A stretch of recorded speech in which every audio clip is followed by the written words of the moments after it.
안녕하세요. 하구 여러분. 오늘은 6단계 관계의 영성. 그 다음에 또 이제 그 중간고사에 대해서도 제가 이야기할 거니까 다음 주 중간고사니까 이제 오늘 이제 강의 듣고 중간고사를 막바로 치시면 됩니다. 그렇게 해서 오늘 강의 잘 듣고 중간고사도 관계되니까 관계. 기독교는 관계의 종교고 관계를 얼마나 중요시 하는지 오늘 성경 본문은 우리 교재 86페이지 고린도후서 5장 18절 모든 것이 하나님께로부터 났으며 그가 그리스도로 말미암아 우리를 자기와 화목하게 하시고 또 우리에게 화목하게 하는 직분을 주셨으니 우리 기도 오늘 성경 본문처럼 우리 그리스도인들은 화목하게 하는 직분을 하나님께 받으셨어요. 그래서 모든 사람들과 더불어 화목해 가고 또 관계가 단절되거나 변질되어 있으면 관계 회복할 수 있는 거. 또 오늘날의 문제는 관계 단절과 변질. 관계가 다 단절되어 있어요. 같은 아파트에 살아도 서로가 우리가 투배인간, 뭐 만나도 서로가 반갑지도 않고 서로가 인사도 안 하고 또 관계가 변질되어 있어요. 제가 이제 어느 대학 갔는데 그 교수들이 저하고 좀 친해요. 근데 제가 아는 교수들이 서로 옆방 지내고 같은 학과 교수라 가지고 제가 지난번 소식 들어서 그분이 몸이 아프다 그래가지고 제가 물어봤어요. 아, 옆방에 아무개 교수님 요즘 건강이 많이 회복됐냐 그러니까 안 맞는 지 6개월 되었고 전혀 모르겠다 그러더라고. 내가 깜짝 놀랐어요. 그러니까 서로가 무슨 문제가 있는지 서로가 뭐 같은 교실 같은 학교 복도에서 만나도 인사도 안 하고 서로가 은수가 되어 있는 거예요. 이게 참 심각한 문제죠. 또 제 연구실에 이제 제 연구실 있는 빌딩에 이제 관리실에도 세 분이 있는데 제가 이야기 드는 거 세 분 사이가 서로가 안 좋아가지고 서로가 이야기도 안 하고 인사도 안 하고 그래서 물어보니까 그 중에 한 분이 조울증 걸려가지고 그분이 그 분위기를 안 좋게 만든다 그러더라고. 그러니까 우리 현대인들 우울증, 조울증, 관계가 서로가 이런 것에서 단절되어 있고 변질되어 있고 그래서 다시 한 번 더 관계성. 자, 나의 관계는 어떤가? 기독교는 제가 그랬잖아요. 관계의 종교라고. 기독교는 관계의 종교. 그래서 예수 믿으면 관계가 좋아져야 돼요. 하나님과 관계가 회복되고 주변 사람들과 관계가 더 친밀해지고 우리가 겸손해야 돼야 되고 그래서 저는 신앙생활이라는 것은 관계. 그래서 예수를 잘 믿는다는 것은 관계가 좋아진다는 것이다. 그래서 관계가 나쁜 사람들은 저는 신앙생활 문제가 있구나 그렇게 생각합니다. 그래서 기독교는 무슨 종교? 관계의 종교다. 예수 믿기 전에 모든 잘못된 관계가 예수 믿고는 정상으로 회복돼야 됩니다. 자, 두 번째 우리 교재가 하나님과의 관계성. 하나님 얼마나 관계를 소중히 여기는지 우리가 예수 믿고 난 다음에 우리는 하나님의 자녀라 그랬어요. 여러분 제일 친밀한 관계가 아버지하고 아들입니다. 아버지하고 아들. 뭐 부부가 더 친하겠지만은 부부는 뭐 헤어지면 또 남남인데 이 아들과 아버지는 절대 헤어질 수도 없는 거예요. 사실은 영원한 관계고 제일 친밀한 관계. 그렇게 해서 우리는 하나님과 얼마나 친한가 하나님의 자녀다. 그 다음에 또 하나님의 관계는 뭔가 동력자. 동력자는 같이 일하는 사람. 여러분 직장에서 옆에 앉아서 같이 일하는 사람은 정말 친해야 됩니다. 모든 것을 다 주고받고 역할. 그래서 우리 성경 우리는 하나님의 자녀와 하나님과의 동력자, 하나님의 참 친밀한 관계에 놓여 있는 그런 사람들이다. 이렇게 이야기하고 있는 것을 볼 수가 있습니다. 하나님의 관계성. 이 교재를 이제 좀 읽어보시고 이것도 설명하려고 그러면 시간이 많이 걸리니까 이런 교재를 충분히 잘 활용하시기를 바랍니다. 그 관계는 자기가 이제 우리가 하나님과 관계, 이웃과의 관계, 또 뭐 나 자신과의 관계 이렇게 여러 가지 볼 수 있는데 또 이웃과의 관계. 자, 오늘날 관계는 이웃 간의 모든 관계가 다 피상적인 관계, 피상적인 관계. 한마디로 만나면 그냥 아유 오늘 날씨 좋습니다. 어떻게 지냈어요? 잘 지내시죠? 예, 다음에 뵙겠습니다 하고 그냥 이렇게 피상적인 관계지 그 사람의 인격적이고 속에 있는 고민이라든가 생각을 나눌 수 있는 관계가 아니에요. 같이 삶을 나누는 관계 아니라. 그러나 우리 예수 믿으면 그런 피상적인 관계나 친밀한 관계로 좀 나아가야 됩니다. 정말 그분과하고 삶을 나눌 수 있는 관계. 이런 관계 속에서 서로가 이제 신뢰관계 형성되고 전도도 되고 이런 친밀한 관계 속에서 치고 일어나고 삶의 기쁨이 일어나는 거예요. 그래서 성경 9가지 열매, 우리 성경 9가지 열매 사랑과 희락 화평 쭉 9가지 열매는 한마디로 인격적인 열매고 한마디로 관계성의 열매예요. 사랑 보세요. 인격과 관계잖아요. 사랑의 관계. 사랑과 희락 기쁨도 보세요.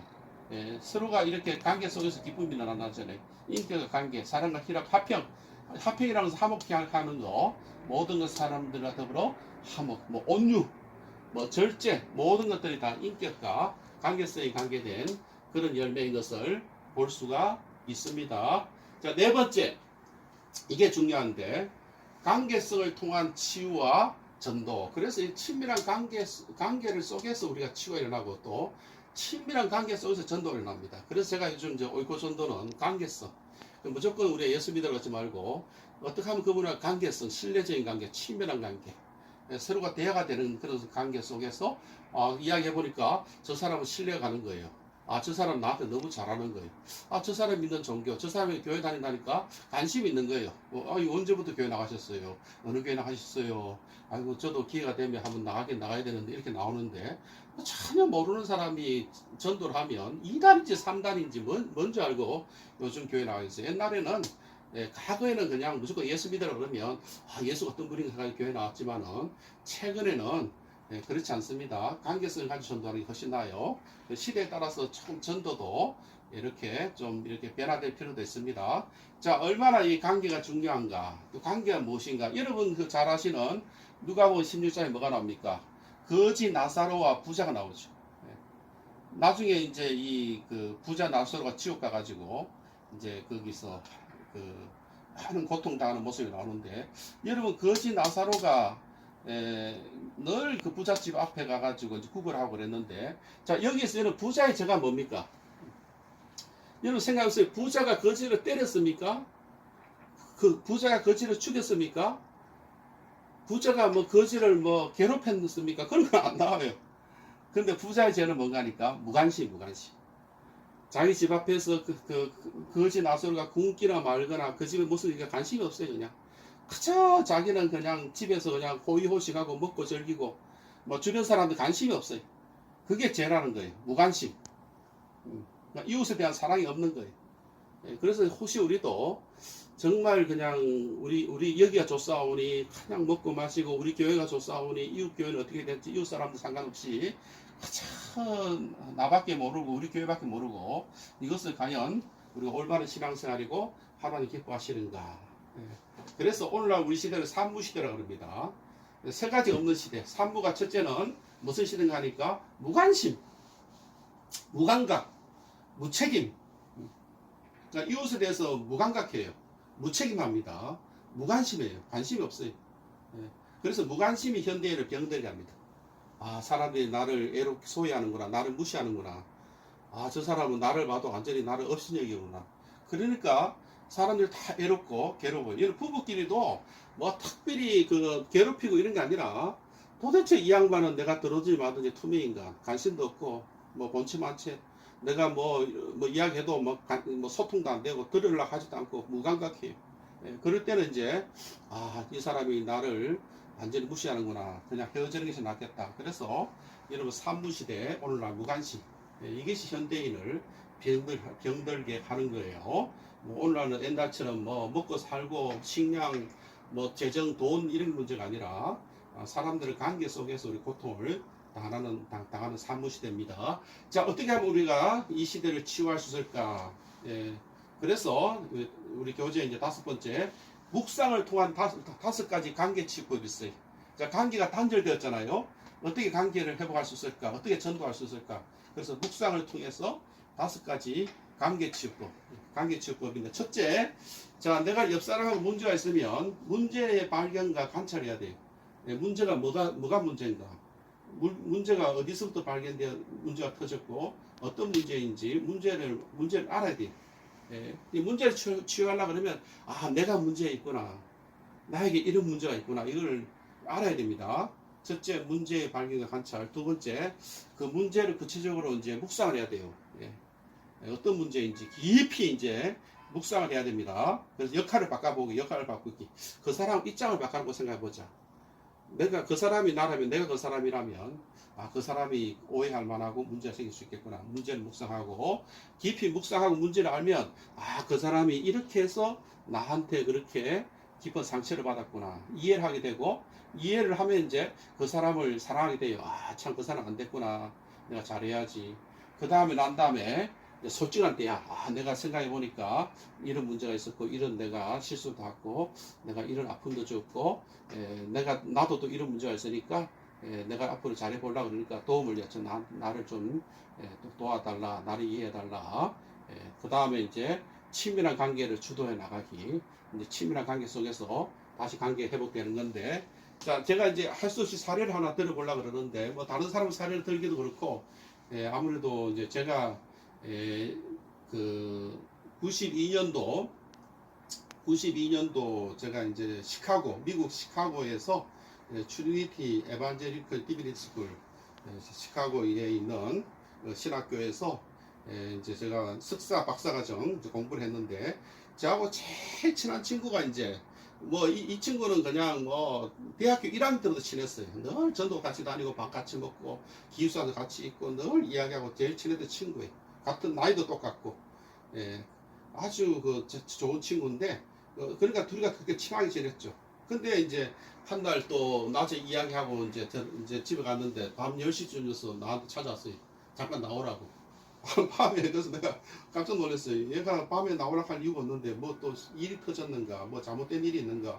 그러고 난 다음에는 네가 얘 나를 보고 나를 무시하냐, 나를 의심하냐, 내가 그렇게 우습게 보이냐 그러더라고. 나는 그랬죠. 내가 언제 너를 무시했냐?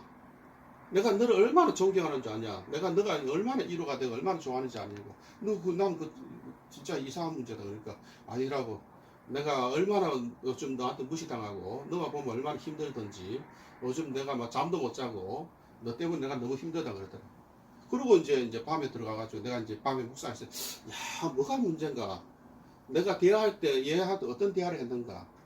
그럼 역할을 바꿔놓고 내가 어제 했던 이야기, 그저께 했던 이야기를 입장을 바꿔놓고 하면 얘가 어떤 기분일까 하니까, 이제 깊이 이제 묵상을 하니까 그럴 수도 있겠구나 생각나는 거예요. 저는 전혀 몰랐는데 뭔가 하니까 이 친구하고 이제 너무 친하니까 같이 이제 석사과정 박사과정 공부하면서 그냥 나간 논문을 이렇게 쓰고 있고, 교수하고 어떤 일을 하고 요즘 막 이렇게 진보가 되고 또 요즘 이런 일이 있어 내가 또 앞으로 이렇게 할 거고 뭐 또 책도 한번 내고 싶고 이야기하니까 막 내 자랑한 거 된 거예요. 자기 앞에서 내가 잘난치 않고, 나는 그냥 있는 대로 이야기했다고 생각하고, 그 친구는 요즘 뭐 문제가 좀 잘 안 풀렸던 것 같아. 논문이 진행이 안 되고 어려우니까 막 내가 이제 그 친구를 좀 무시하고 그 친구 입장을 생각 안 하고 그냥 내 말만 하고 막 가버리고, 그러다 보니까 역할 바꾸게 해보니까 좀 기분 나쁠 수도 있겠구나.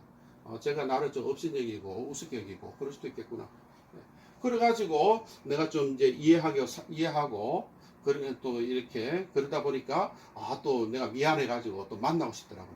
더 이제 이렇게 나는 아무것도 아니고 그냥 친밀하니까 친구니까 아무리 이야기했는데 그 친구가 그렇게 상처받을 수 있구나.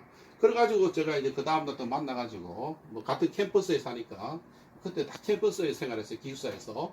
그래서 솔직하게 대화를 했어요.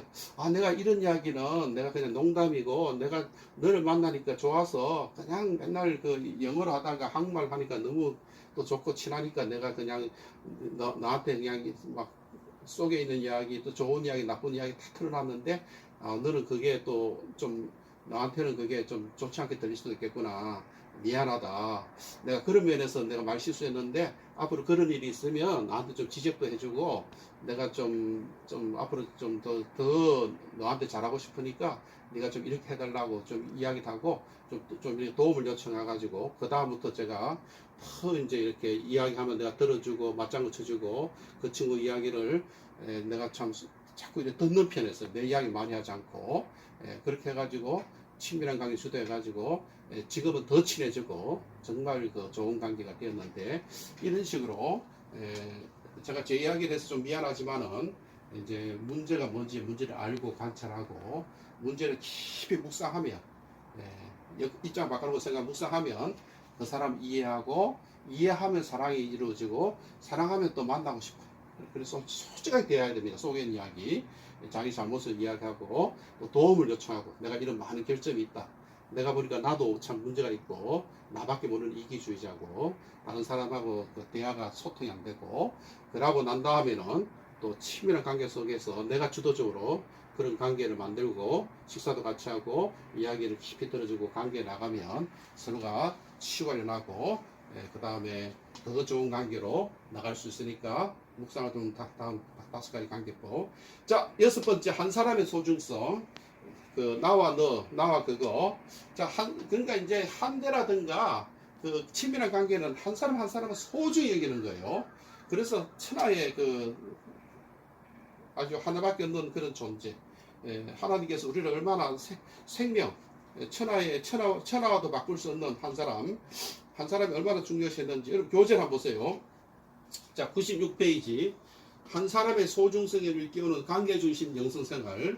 자, 교재 한번 읽어보면 96페이지 중간 부분에 오늘날 내 옆에 한 사람이 멍 들어가고 있습니다. 세상과 인류를 위해서 분주하게 뛰어다니면서도 정작 내 옆에 한 사람, 가장 사랑해야 될 이웃을 무시해버리는 것이 현대인의 삶입니다. 이는 분명히 모순입니다. 이 모순이 현대사회의 구조가 되어버렸습니다. 누구나 사랑할 수는 있지만 추상 속의 인류를 이제 그만 사랑하고 내 옆에 있는 한 사람을 구체적으로 사랑해야 나가는 법을 배워야 됩니다. 인류를 향한 큰 사랑도 내 옆에 있는 한 사람을 사랑하는 것으로부터 시작합니다. 하나님의 형상대로 지음받은 한 사람을 사랑하는 형상을 영성생활을 합시다. 이 말 무슨 말이니까 우리가 막 이웃을 막 세계를 사랑하고 이웃을 사랑하고 한민족을 사랑하고 여러분 사랑합니다 그러고 진작 집에 가면 자기 와이프를 사랑하지 않아가지고 와이프하고 은수가 돼버리고 자기 아내하고 정말 그 우리 교인 한 사람, 장애인 한 사람, 우리 중에 정말 그 우울증, 조울증, 어려움에 처한 한 사람, 내 가까이 있는 한 사람을 사랑해야 되지. 우리는 그냥 추상적으로 눈에 보이지도 않는 막 인류를 사랑하고 막 아프리카 흑인을 사랑한다고 막 아프리카 선교사 했다고 그러놓고는 자기 부모하고도 뭐 서로 연락도 안 하고 형제들하고 원수가 돼 있고 교인들하고도 다 사이가 안 좋고 과연 아프리카 가가지고 선교할 수 있을까? 눈에 보이지 않는 사람, 눈에 보이는 한 사람 사랑하는 거 이게 굉장히 중요합니다. 한 사람의 소중성 우리 교재 보면 자 대형화된 현대사회에서 한 사람의 소중성이 점점 희박해지고 있습니다. 한 사람에 대한 절대성은 기독교의 본질임에도 불구하고 교회에서조차도 대수롭지 않게 취급하고 있습니다. 한 사람의 소중성을 반드시 회복해야 합니다. 만나는 사람마다 자신이 많은 사람들 중에 하나가 아니라 이 이상에 존재하는 유일한 사람인처럼 느끼도록 해야 합니다. 그러면 그들의 마음이 활짝 열릴 것입니다. 자, 오늘 이제 여러분 이제 동영상은 유대교 종교 철학자 오늘은 이분은 이제 복음적 영성가는 아니고 유대인인데 종교 철학자예요. 종교사 철학자인데 뭐 100년 전의 사람인데 이분이 이제 마틴 부브라고 나와 너 이거는 아주 100년 전에 1923년에 나온 책인데 아직까지 유명한 책입니다.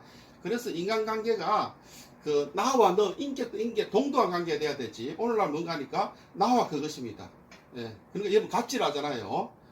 그러니까 동등한 관계고 다른 사람들은 물건 취급하듯이 요즘 뭐 저기 칼기 대한항공 거기 가족들처럼 그냥 구성물 하수인 하인 취급하듯이 그것 우리도 뭐 사람 말할 때 아이고 저것이 이렇게 함부로 말하잖아요. 그러니까 나와 너 I and you가 돼야 되는데 I and it 그것이 돼버립니다. 갑질을 하게 되는 거예요. 이게 오늘날 현대사회 문제라는 거죠. 그래서 이 실존주의 철학자입니다. 이 사람은 실존주의에서는 오늘날 대중문화, 특히 오늘날 현대 자본주의 사회에서 사람의 가치와 존엄성을 상실했어요. 특히 돈 많은 사람들 사람 운전수들 보기 우습게 보잖아요. 그냥 내가 월급 받고 너 월급 받으려면 나하고 월급 받으면 나오지 마라. 그리고 내가 시킨 대로 하고 말대꾸도 못하게 하고 인간을 물건 취급하고 존엄성을 상실했어요. 그래서 인간이 소외되어 버렸어요. 이런 시대에 이제 우리가 이제 실존주의 하이데거라든가 사르트라든가 이런 철학자들이 이런 문제를 지적하면서 이분도 마찬가지 유대계 종교 철학자고 실존주의 철학자고 이분이 이제 나와 너 그건 이제 마르틴 부부에 대해서 공부하는데 마르틴 부부라는 사람에 대해서 우리가 이제 동영상 듣고 나와 너 여러분들이 정말 인격적인 관계를 좀 회복해야 되는데 이런 마르틴 부부의 나와 너가 100년 전에 나온 책이지만 현대까지도 굉장히 영향력이 있고 좀 얇은 책이라고 볼 수도 있겠지만 그러나 굉장히 어려운 책이에요. 정말 여러분들이 이해할 때는 좀 어려움이 있어요. 잘 들으시고 잘 보시기 바라고. 자, 마지막에 이제 오늘 7주인데 다음 주 8주는 중간고사인데 중간고사 때는 동영상이 없습니다. 그자 중간고사 문제는 잘 들으세요. 이제 오늘부터 하시면 돼요. 오늘 이거 듣고 그냥 중간고사 하시면 돼요. 자, 우리 제 교재도 참고하고 기독교 영성과 삶과 전도의 관계에 대해서 쓰라. 그러니까 기독교 영성이 무엇이고 이게 삶이 어떤 삶과 우리 일상생활에 어떤 관계가 있고 우리 이제 교재가 우리 그 과목이 그 생활 영성이잖아요. 영성생활. 우리 일상생활 속에 삶하고 어떤 관계가 있고 이게 복음 전도 우리 사명이 또 복음 전도니까 복음 전도하고 어떤 관계가 있는지 자 기독교 영성과 삶과 전도의 관계에 대해서 쓰세요. 그래서 분량은 한 페이지에서 두 페이지 그러니까 두 페이지 한 세 페이지 이상 넘어가지 말고 그렇다고 막 그 반 페이지를 쓰지 말고 한 페이지에서 두 페이지 뭐 1.5페이지 정도 쓰면 되겠죠. 쓰시고 기간은 자, 오늘 강의 듣는 지금부터 이제 쓰시면 돼요.